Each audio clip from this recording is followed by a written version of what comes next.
6절 말씀입니다. 다 같이 읽겠습니다.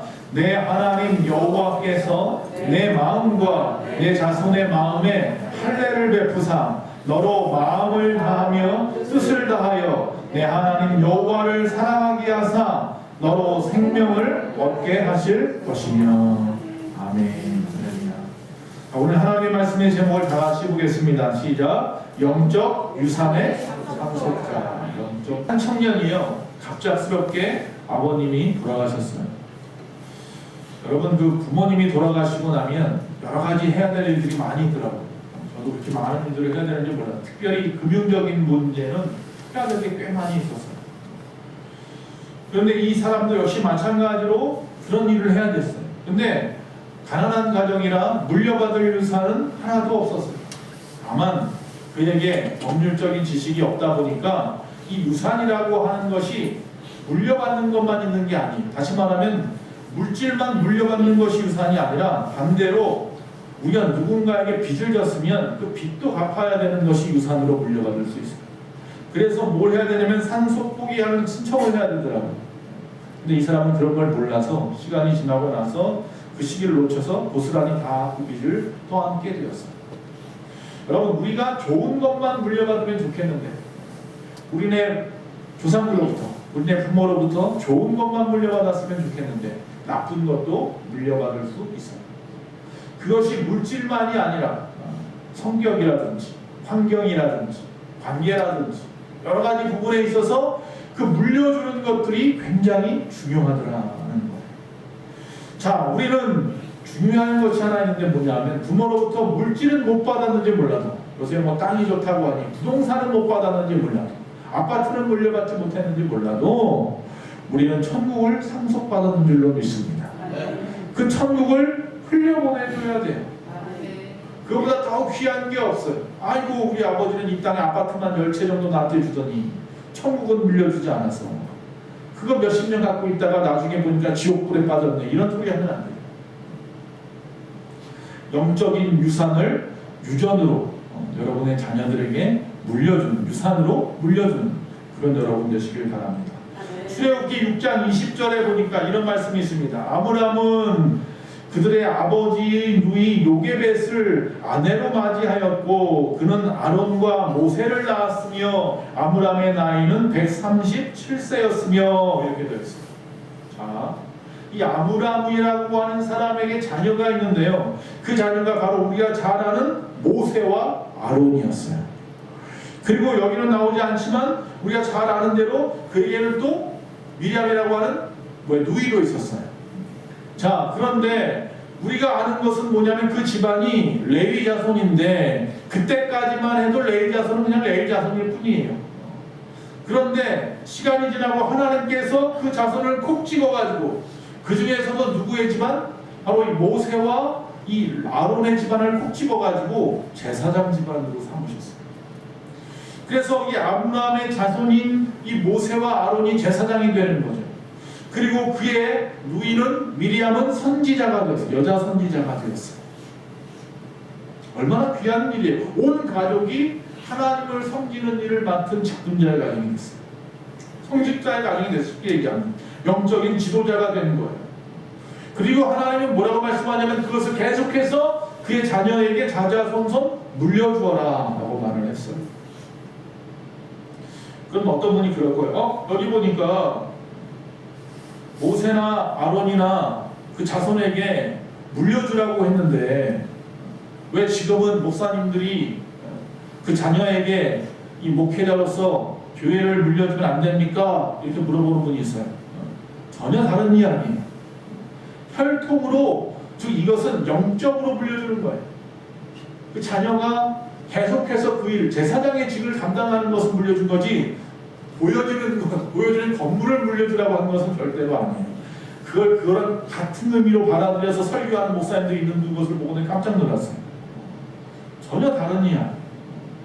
어쨌든 다시 돌아와서 이 영적인 유산을 물려주는 건 귀한 일인데 하나님도 그것을 하셨다는 거예요. 그러니까 모세와 아론과 미리암을 통해서 그 자손 대대로 하나님의 일을 감당할 수 있는 그 엄청난 영적인 유산을 물려주게끔 하신 것처럼 오늘날 저와 여러분도 마찬가지예요. 저와 여러분에게도 자손이 있다면 그 자녀들에게 하나님은 영적인 것들을 물려주기를 원해요. 여러분의 가족에게도, 내 동생이든 내 부모든 믿지 않는 모든 분들에게, 여러분 주변 사람들에게 물려줄 것이 있고 전달해 줄 것이 있어야 되는데, 그것은 바로 영적인 것들, 믿음이어야 된다는 거예요. 그래서 부모의 영적인 수준이 상승할수록 자녀들은 유익을 얻는 줄로 믿습니다. 네. 1730년경에 이 말씀 제가 어떤 설교 중에 한번 했던 것 같아요. 이게 바로 1730년경에 뉴욕에요, 어떤 사람이 연구를 했는데 두 사람이 있었어요. 막스 주쿠스라고 하는 사람이 있었고 조나단 에드워드라고 하는 사람이 있었어요.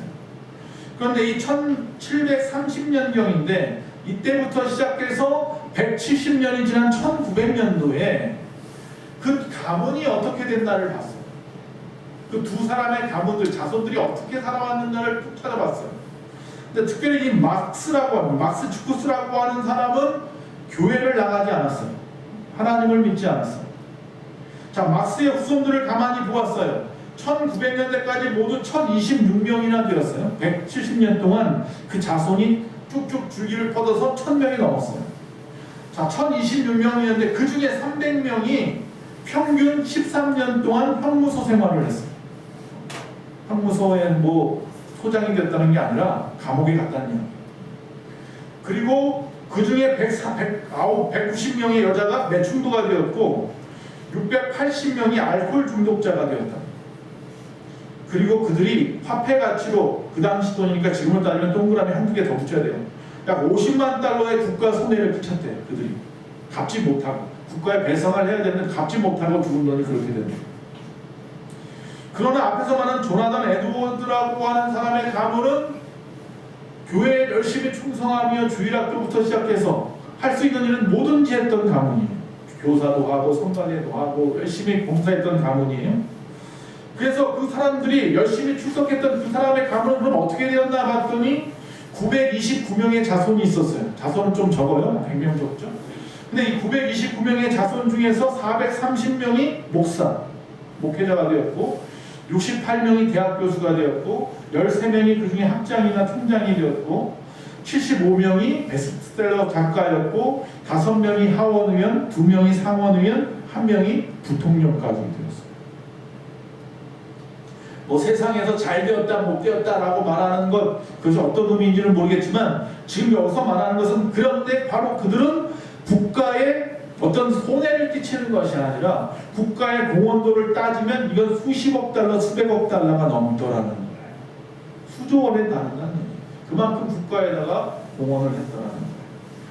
그 차이는 딱 하나예요. 하나님과 동행하느냐 하지 않느냐였어요. 하나님과 동행하는 가정은 교회에 대한 사랑, 이웃에 대한 사랑으로 날마다 무엇인가 보탬이 되는 삶을 살려고 노력을 했는데, 하나님과 동행하지 않는 사람들은 무엇인가 보탬이 되기보단 자기 유익을 위해서만 살다 보니까 오히려 그 반대의 효과를 나타냈더라는 거예요. 여러분, 우리 자녀들에게 남겨주고자 하는 것이 무엇입니까? 다른 건 몰라도 영적인 유산만큼은 꼭 남겨주시기 바랍니다. 자, 오늘은요, 무슨 말씀이에요? 앞에 본문에 보니까 할례라는 말이 나왔어요. 기억하십니까? 할례는 남성들이 그 생식기에서 앞에 부분을 갖다가 잘라내는 거잖아요. 불필요한 부분을 잘라내는 의미가 있기도 하지만, 이 할례라는 의미는 이스라엘 백성에게는 하나님께서 하라고 하신 명령이에요. 그래서 하나님께서 이스라엘 백성에게만 독특하게 한 것인데, 그 이후에 보면 뭐 다른 민족들도 하는 민족들이 많이 있죠. 어쨌든 간에 이 할례를 갖다가 통하여 의미가 있다면 하나님의 민족, 다시 말하면 하나님과 언약의 관계를 맺은 민족이라는 표시예요. 그게 할례라는 말이죠. 그래서 이 할례라고 하는 것은 이스라엘 백성에게 있어서는요, 가장 귀한 자랑거리예요. 어떻게 보면 영광의 상처가 이 할례예요. 나 바로 하나님의 사람이야. 나 하나님의 자녀야. 나는 천국 가는 사람이야. 이건 마치 뭐같이 생각했느냐면 천국 가는 티켓쯤으로 생각했어요. 뭐를? 할례 받는 것을. 자, 이 할례에 대한 이야기는 창세기에부터 나와요. 아브라함서부터 하나님 앞에 할례를 한단 말이죠. 그 이후에 계속해서 그 백성들은 아이가 태어나면 8일 만에, 태어난 지 8일이 지나고 나서 할례를 했어요. 그리고 태어난 지 40일이 지나면 정결 예식을 하고, 또 여자 같은 경우는 80일이 지나고 난 다음에 정결 예식을 합니다. 그때까지 사람들 앞에 보이지 않았어요. 이건 사실은 그 아이에게도 중요한 거죠. 아이가 세균이나 그 당시에 병약할 수 있단 말이죠. 우리가 100일 잔치를 갖다가 요새는 모르지만 옛날에는 굉장히 귀하게 한 이유가 아이가 100일 살기가 쉽지 않았기 때문에 그래요, 옛날 사람들. 자, 어쨌든 40일이고 80일인 이유는 그 아이도 주변 사람들로 섞이지 않게 함으로 말미암아서 보호하는 의미가 있고, 또 하나 중요한 건 뭐냐면 그 어머니죠. 어머니가 지금처럼 산후조리를 갖다가 잘할 수 있는 시대가 아니란 말이죠. 근데 그 아이와 함께 40일, 80일을 갖다가 사람들 앞에 드러나지 않는 거예요. 그러니까 어떻게 돼요? 자연스럽게 산후조리도 할 수 있는 기회가 되는 거죠. 이 하나님의 지혜. 하나님이 그렇게 그들에게 법으로 만들어 주었어요. 그래서 그 법을 철저하게 지킴으로 너희는 나의 백성임을 드러낸다라고 말씀을 하고 있는 거예요. 자, 그런데 이 할례라고 하는 것이 앞에서는요, 말하는 그대로 육체적인 할례를 했단 말이죠. 근데 오늘 우리의 본문 말씀을 읽어보니까 뭐라고 말하고 있느냐면 마음의 할례를 갖다가 베풀어라 라고 말하고 있다는 거예요. 자, 신명기는 누구한테 쓴 거예요? 이스라엘 백성 중에서 애굽을 탈출하고 광야에 나와서 태어난 아이들과 젊어서 아주 어렸을 때 광야로 들어온 사람들이에요. 그러니까 애굽에서의 어떤 세상적인 때를 입지 않은 사람들이에요. 그냥 광야 안에서만 살았던 사람들이에요. 그 기억만 있는 사람들이에요. 그들이 이제 가나안 땅으로 들어가요. 가나안에는 엄청나게 많은 민족들이 각종의 특혜적인 것들, 각종의 우상으로 들끓는 땅이에요. 그들이 애굽에 간 430년 동안 하나님이 그들에게 준, 아브라함에게 준 땅을 그렇게 만들어버렸어요. 이방 사람들이 차지하고. 그 땅을 전쟁을 해서 물리치고 차지를 해야 돼요. 그래서 가장 중요한 건 뭐냐 하면 그 땅에서 하나님께서 하시는 말씀대로 살아가는 게 중요하잖아요. 할례를 비롯해서 각종의 율법을 지키는 것이 굉장히 중요했던 거예요. 그래서 율법은 그들에게 있어서 굉장히 중요한 의미가 있었어요. 자, 그러니 할례도 역시 그들에게서는 굉장히 중요한 의미가 있어요. 나중에 신약 시대가 되고 유대인들 중에서도 예수님을 믿는 크리스찬들이 있단 말이에요. 이방인들뿐만 아니라 유대인들 중에도 유대교를 버리고 크리스찬이 된 사람들이 있단 말이에요. 기독교인이. 근데 이 사람들 중에서 문제가 뭐냐면 아직도 율법에 얽매여 있는 사람들이 있는 거예요. 예수님이 이 땅에 오셨는데 율법을 다 완성했는데도 불구하고 그 중에 하나가 뭐냐면 이 할례 받는 것 같은 거예요. 할례 같은 거. 근데 신명기에 주신 할례 말씀, 오늘 본문에 읽은 말씀해 보니까 갑자기 육체에 대한 할례 얘기하다가 뭐가 바뀌었어요? 다시 모세가 뭐라고 말을 해요? 이제는 마음의 할례에 대한 이야기를 한다는 거죠. 그래서 바울이 그들에게 이야기하는 거예요. 유대인인 크리스찬들이 끊임없이 아직 우리가 크리스찬이지만 우리가 예수님을 믿는 건 맞지만 그래도 구약에 나와 있는 대로 할례를 해야만 돼. 그래야 구원받아라고 말을 하는 거예요. 믿음으로 구원받는데, 오직 믿음으로 구원받는데, 예수님이 나 때문에 십자가에 죽으셨고 내가 그를 믿음으로 그 피로 말미암아 내 모든 죄가 시험을 받고 천국 간다는 믿음으로 구원받았는데 거기다 더해서 뭘 해라는 거예요? 자꾸 율법도 지켜야 된다는 거예요. 율법도 하나님이 주신 거니까. 그래서 자꾸 뭐를 해? 할례를 받아야 구원받는다고 말을 해요. 답답한 거예요. 바울 입장에서. 이제 다 완성해. 예수님이 이 땅에 오셔서 안 해도 되는 일을 굳이 하려고 한단 말이죠. 그래서 신명기 말씀을 가지고 이야기를 하는 거예요. 로마서에 보면요, 로마서 2장 29절에 이런 말씀이 있습니다. 오직 이면적 유대인이 유대인이며 할례는 마음에 할지니 영에 있고 율법 조문에 있지 아니한 것이라 그 칭찬이 사람에서가 아니요 다만 하나님에게서니라, 이런 말씀이 있어요. 자, 이 말씀 앞에는 무슨 말씀이 있냐면요, 여기는 지금 이면적 유대인이라고 하잖아요. 그럼 이 말의 반대말은 뭐냐면 표면적 유대인. 다시 말하면 정말로 눈에 보이는 피의 혈통에 따른 유대인들, 지금의 이스라엘에 사는 그 유대인들, 그 표면적인 유대인이 구원받는 게 아니라 그 이면적인 유대인이에요. 그 이면적인 유대인은 뭐냐면 이방인들 중에서 유대인이에요. 즉 우리예요. 우리 이방인들 중에 예수 믿는 사람들. 이 사람들은 할례를 어디로 받아요? 마음에 할지니 그랬어요. 우리가 구원받는 것은 뭐예요? 육으로 받는 게 아니라 뭐로 한다? 영에 있기 때문이라. 그래서 율법 조문에 있지 아니한 것이야. 율법에 얽매이지 마라. 율법은 왜 줬다고요? 율법을 보니까 내가 너무 지킬 수 없어요. 그리고 나는 난 죄인이라고 깨달아도 율법을 준 거예요. 율법을 다 지키라고 준 게 아니에요. 다 못 지켜요, 우리는. 그걸 하나님 뻔히 알면서도 율법을 준 것은 그것을 통해서 우리가 뭐라는 거예요? 죄인임을 깨닫게 하는 거예요.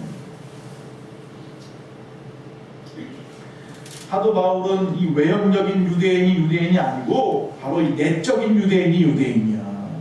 이스라엘에 살고 있는 그들이 천국 가는 유대인들이 아니고 지금 믿음으로 예수님을 믿는 우리가 이면적인 유대인, 우리가 진짜 하나님이 원하는 영적인 뭐예요? 유대인이야. 맞습니까? 저와 여러분은 할례를 받았습니다. 어떤 할례를 받았습니까? 영적인 할례를 받았습니다. 어디에 받았습니까? 마음의 할례를 받았습니다. 할렐루야. 그러니 우리가 바로 하나님이 말씀하는 하나님의 자녀인 줄로 믿습니다.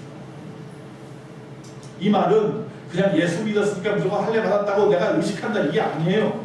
하나님이 그렇게 정해 놓으셔야 돼요. 아무개 집사님, 아무개 권사, 안수 집사님, 아무개 성도님, 당신은 하나님께서 말씀하시는 그 마음의 할례를 받은 사람입니다라고 하나님이 지목해 준다가 천국 가는 거예요. 정말로 내가 마음의 할례를 받았습니다. 예레미야서 4장 4절에 보니까 유다인과 예루살렘 주민들아 너희는 스스로 할례를 행하여 너희 마음 가죽을 베고 나 여호와께 속하라. 무슨 가죽이요? 육체의 가죽이 아니라 마음 가죽을 베. 옷을 찢지 말고 내 마음을 찢어 회개하라고 하는 말씀하고 같은 의미예요. 우리가 보여지는 거, 남에게 드러내는 거, 성경책 옆에 끼고 교회 나오니까 기독교인이 아니라 그런 육체적인 보여지는 것들이 아니라 내 중심에 진짜로 하나님으로부터 구별된 자답게, 성결된 자답게, 깨끗한 자로 하나님의 자녀로서 할례를 받았느냐고 지금 묻고 있는 거예요. 내 중심에 할례를. 진정한 기독교는 마음의 종교입니다. 내면적 변화를 이루는 것이 기독교입니다. 외적인 것만 바뀌는 것이 아닙니다. 할례는 어떤 의미에서 보면 굉장히 영적이어서 이 영적인 의미가 좀 깨달아야 되는 거예요. 이스라엘에 있어서 회당에서 열심히 출석하는 유대인이라도요, 할례를 받지 않으면 그들은 영적인 유산, 그들이 말하는 소위 말하는 유대인으로서 유산을 갖다 물려받지 못해요. 자녀라도 할례 안 받은 자녀는 유산을 안 줬어요. 마찬가지예요. 지금 이 영적인 시대에 영적인 관점에서 보면 우리 크리스찬들도 마찬가지예요. 마음의 할례를 받지 않으면 영적인 유산, 저 하늘의 유산을 그 상급을 받을 수가 없어요. 하나님은 아브라함과 그의 자손들이 가나안 땅에서 이 유산을 물려받으면 그것을 통하여 내가 너와 내가 함께하는 것이라고 하는 언약의 표징을 갖다가 삼은 것처럼 지금 이 시대 할례를 통하여서 영적인 할례, 마음의 할례를 통하여서 하나님과 우리 사이에 막혔던 모든 것이 풀어주고 너는 내 자녀라고 하는 그 언약의 관계가 맺어지게 되는 거죠. 자, 다시 말씀으로 돌아와서 본론을 보면 할례라는 것은 살을 잘라내는 거라고 하잖아요. 불필요해 보이는 부분을 잘라내시는 거죠. 자, 영적으로 우리가 다시 태어난다면 우리 안에 생각해 보세요. 죄라는 것이 있단 말이죠. 자, 영적으로 우리가 다시 태어나면 우리 안에 있는 죄, 즉 우리들의 선천적으로 갖고 있는 아담의 성질을 잘라내야만 되는 거예요. 즉 거듭나려면, 영적으로 거듭나려면 뭘 잘라내요? 그 당시 유대인들은 정말 눈에 보이는 살을 잘라냈지만 그 살의 의미는 뭐예요? 죄예요. 이 더러운 것들을 잘라내야 된다는 거예요. 다른 의미로 말하면 아담의 성질들을 잘라내야 된다는 거예요. 죄의 성질들. 그거 잘라내지 못하면 무할례자예요. 성경에 말하면 무할례자라는 것은 다시 말하면 할례받지 않은 자들, 다시 말하면 더러운 자예요. 주님의 이름으로 예수의 이 보혈로 깨끗함을 입지 못한 자들을 이야기하는 무할례자. 여러분, 우리가 다시 태어나야 하는데 그 다시 태어나는 자들은 영적인 할례를 받은 자들입니다. 마음의 할례를 받으셔야 합니다. 내부의 그 더러움이 그대로 남아있으면 안 됩니다. 잘못된 소원, 잘못된 행동, 사고방식, 성격 다 내려놓고 잘라내버려야 합니다. 2021년도 이제 며칠 남지 않았어요. 우리 교회 공적인 예배는 오늘 이 예배가 마지막일 2021년. 그리고 나서 이번 주일 다시 새로운 신년 축하 예배를 시작하면서 2022년을 시작한단 말이에요. 오늘 이 밤에 나오신 분들이 복된 줄로 믿습니다. 시편 119편 9절에 보니까 청년이 무엇으로 그의 행실을 깨끗하게 하리까 주의 말씀만 지킬 따름입니다. 할렐루야. 예전에는 칼로 그 표피를 잘라냈단 말이죠. 그래서 할례를 받게 하였던 것처럼 이제는 그러면 그 더러운 것을 뭘로 잘라내는 줄 아십니까? 뭘로 잘라내요? 주의 말씀으로 잘라내는 거예요. 그 말씀과 성령의 검이라고 하죠. 그 말씀이라고 하는 칼로 내 안에 있는 모든 잘못된 것들을 잘라내셔요. 그래서 하나님께서 우리가 이 마음의 할례를 어떻게 받고 마음의 할례를 받은 자들이 어떻게 살아가는지에 대해서 분명히 말씀하는 거예요. 자, 그러면 내가 마음의 할례를 받았다고 하는 징표는 어디 있습니까? 한번 보여줘 보십시오. 유대인들은 죄송합니다. 뭐 남자 여자 같이 있는 상황에서 훌떡 까고 보여줄 수는 없겠지만 그래도 보여줄 게 있잖아요. 나 이거 봐, 할례 받아서 나 유대인이야. 육체적으로. 그럼 우리는 포경 수술을 받으면 됩니까? 그런 의미가 아니라니까요. 육체적으로 보여주는 게 아니에요. 드러나는 현상들이 있어요. 징표가 있어요. 그 몇 가지를 보면 첫째로 할례 받은 사람들은요, 이 마음의 할례 받은 사람들은 순종을 하기 시작해요. 신명기 10장 16절에 보니까 그러므로 너희는 마음의 할례를 행하고 다시는 목을 곧게 하지 말라. 이 목을 곧게 한다는 의미는 교만하다는 이야기예요. 교만하다는 이야기는요, 남의 말 듣지 않는다는 거예요. 근데 할례를 받는 거는요, 목숨 거는 일이에요. 특히요, 이 할례 문제 때문에, 할례 받는 것 때문에 이방인들이 기독교인 되는 걸 꺼려했어요. 초대교회 때는. 나는 다른 건 다 할 수 있는데 할례를 못 받겠어. 그러니까 바울이 보니까 이건 아니잖아요. 그 할례가 구원받는 게 아니란 말이에요. 육체적인 할례는. 마음의 할례를 받는 게 중요하단 말이에요. 그래서 마음의 할례 얘기를 계속 바울이 얘기하는 거고요. 즉 우리가 할례를 받았다고 하는, 마음의 할례를 받았다고 하는 징표는 뭐냐면 순종하느냐예요. 하나님의 말씀에. 아니 그 당시 옛날에 말하면 이 육체적인 할례 같은 이 엄청나게 아픈, 뭐 마취약이 있는 시대도 아니니까 그런 시대에 그런 엄청나게 아픈 고통의 할례를 갖다가 받는 사람들은 모든이 순종할 수 있는 사람들, 그것도 순종했는데. 그러니까 우리도 마찬가지여야 된다는. 우리도 그런 고통의 시간들을 거쳐서 회개하고 철저하게 회개하고 자복하고 하나님 앞에 마음의 할례를 받은 사람이라면 뭐예요? 순종할 줄 알아요. 아멘 할 줄 알아요. 이게 내 뜻하고 내 생각하고 내 사상이나 가치관이나 내 생각하고 내 계산적으로 맞지 않더라도 하나님 말씀은 무조건 뭐예요? 아멘. 그래서 순종이 죄사합니다. 둘째로 이 마음의 할례를 받은 사람들은요, 성령을 거스를 수가 없어요. 있습니까? 우리가 하나님의 사람 맞습니까? 마음의 할례 받은 사람 맞습니까? 하나님의 자녀 맞습니까? 그렇다면 절대로 성령의 말씀에 거스를 수 없어요. 성령께서 가라사대 하면 무조건 따르는 거예요. 내 마음에 하나님이 감동 주신 일에 대해서 책임지는 거예요. 여러분 이 서원하는 거, 우리 하나님 앞에, 주의종 앞에 서원하잖아요. 뭐 하겠습니다. 서원하는 거, 이거 여러분 죄송합니다. 할 수 없는 거는 하지 마셔야 돼요. 할 수 있는 것만 서원하시고요. 할 수 있는 걸 서원했으면 책임지고 지켜야 되는 거예요. 그걸 잘못하면 성령을 거스르는 죄를 줘요. 성령을 근심하게 하는 죄. 이건 천국 가기 힘들어요. 그렇게 되면.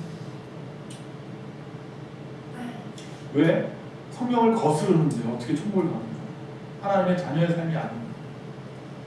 그래서 여러분 성령을 거스르지 말아야 되는데 사도행전 7장 51절에 보니까 역시 목이 곧고 마음과 귀에 할례를 받지 못한 사람들아 너희도 너희 조상과 같이 항상 성령을 거스르는도다.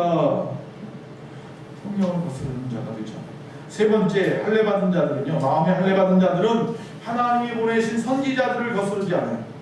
주의 종들의 말을 거스르지 않아요. 하나님의 종이 그 사람을 갖다 통해서 거스르지 않는다, 이게 아니라 하나님의 매개차로, 하나님의 도구로 사용되어지는 부분에 대한 이야기를 하는 거예요. 이 땅에 거짓된 종들이 얼마나 많이 있습니까? 이 땅에 이단들이 얼마나 많고 자기 욕심만 채우려고 하는 잘못된 사람들이 얼마나 많이 있습니까? 그들의 말을 갖다가 거스르지 말라는 게 아니라 하나님의 말씀이 이 시간 선포되면 그 말씀을 거스르지 말라는 거예요. 주의 종을 통해서 행하는 모든 말씀을 거스르지 말라는 거예요. 자기가 스스로 알아서 이걸 받아들이고 이걸 안 받아들이고 이러지 마시고, 사도행전 7장 52절 말씀, 너희 조상들이 선지자들 중에 누구를 박해하지 아니하였느냐? 의인이 오시랴 예고한 자들을 그들이 죽였고 이제 너희는 그 의인을 잡아둔 자요 살인한 자가 되나니. 이스라엘 백성들이 끊임없이 선지자들을 죽이고 괴롭히고 말이죠. 주의 종들이 그날 회개하라고 외치니까 말이죠. 잡아다가 죽이고. 네 번째로 마음에 할례 받은 사람들은요, 회개합니다. 회개할 줄 알아요. 순간순간마다 변명하는 것이 아니라 그 순간순간마다 무릎 꿇고 하나님 앞에 겸손하게 회개할 줄 알아요.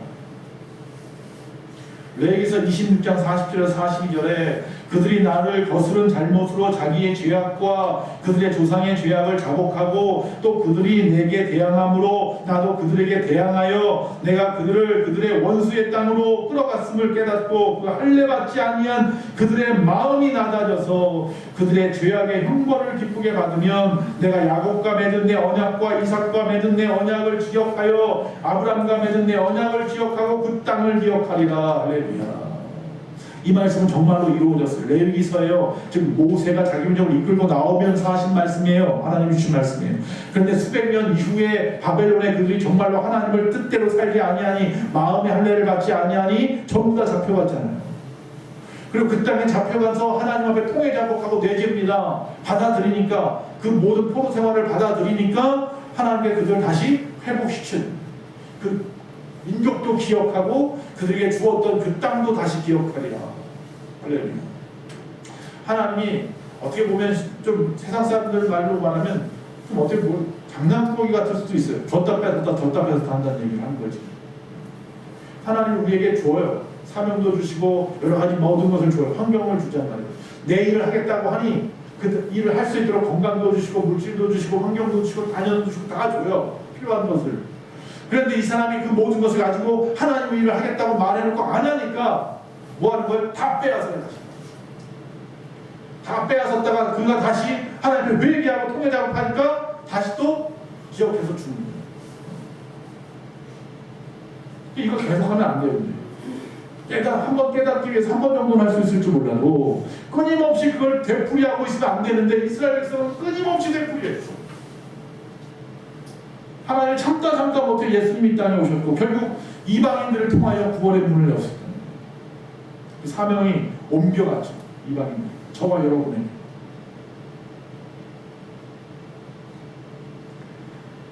할례받는 마음으로 우리의 잘못을 회개하고 우리 자신을 낮추시기를 하나님은 원하십니다. 낮아져야 합니다. 할례란 하나님과의 관계의 회복을 이끌어내는 귀한 일입니다.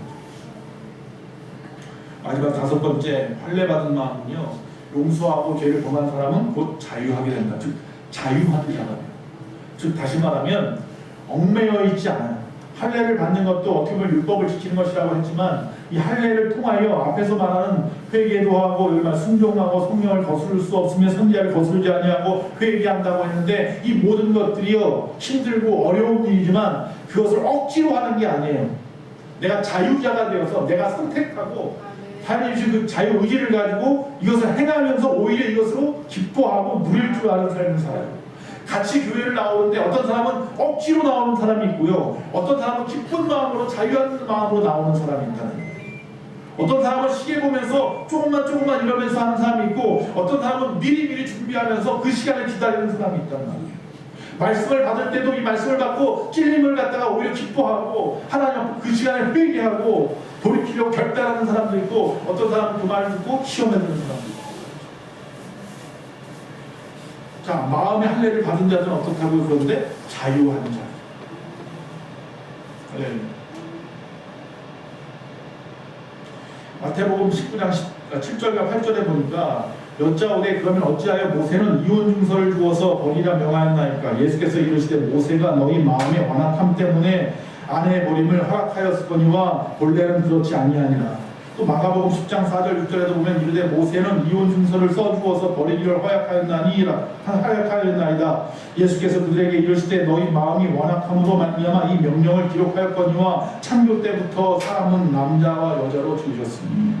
이게 무슨 말이냐면 모세에게 준 율법 중에 특이한 게 하나 있는데 뭐냐면 하나님께서 맺어준 것이 한 몸이 되었으니 절대로 하나님이 말하지 않는 한 가르지 못한다고 했잖아요. 남자와 여자가 항상 같이 있을 것을 이야기하신단 말이에요. 이혼하지 말라고 말한단 말이죠. 그런데 갑자기 모세를 통해서 뭐라고 말하냐면 그러나 이혼 증서를 주고 이혼할 수 있대요. 이혼하지 말라고 해놓고는 한쪽 때는 뭐예요? 이혼 증서를 주고 이혼해도 된대요.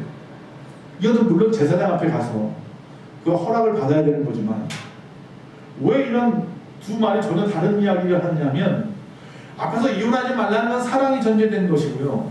이 뒤에 이혼해도 된다는 이야기는 폭력이라는 문제가 있는 거예요. 이 이혼해도 된다는 이야기는 남자들이 이 여자 저 여자 만나서 또 결혼하고 또 결혼해도 된다 이런 의미가 아니라 어떤 여인도 그 남편에 종속되었다고 생각하지 않으시는 하나님, 어떤 여인도 그 남편에게 폭력을 당하거나 어떤 여인도 남편에게 굴복당하며 어려움 당하지 않게 하기 위한 하나님의 마지막 방법입니다. 그 방법을 통해서 뭐예요? 자유를 주십니다. 그러니까 이 이혼 증서는요, 남자를 위해서 준 이혼 증서가 아니라 여인들을 보호하기 위한, 약한 자, 소외된 자들을 보호하기 위한 하나님의 방법이었던 거죠. 즉 자유함에 대한 이야기라는 거예요. 이와 같은 자유함이 하나님께서 이 할례를 통하여 이 죄악이라고 하는 것에 얽매여서 온갖 죄악의 어려움 속에서 이 마귀의 놀림과 마귀의 숨어서 이 모든 이 상황 속에서 벗어나지 못하고 힘들어하고 애써하는 자들에게 이혼 증서와 같은 걸 하나 딱 내미셨는데 이게 바로 할례라는 거예요. 이 마음의 할례를 받은 자들은 그 순간부터 마귀로부터 뭐예요? 자유합니다. 더 이상 그것과 함께하지 않아도 돼요. 그 폭력과 억압 속에서 마음의 할례를 받는 자가 되셔야 됩니다. 나는 과연 마음의 할례를 받은 자입니까? 아직도 죄에 얽매이고 죄의 유혹에 빠지고 그러십니까? 거기서 자유할 수 있으시길 바랍니다. 마음의 할례 받은 자들은 자유할 줄 압니다. 그거 안 해도 됩니다. 술, 담배 안 해도 됩니다. 어떤 노름을 하고 마약을 하고 어떤 중독되는 것들 안 해도 살아요. 자유할 줄 알아요. 그러면서 할렐루야. 그게 뭐예요? 마음의 할례 받은 자의 삶.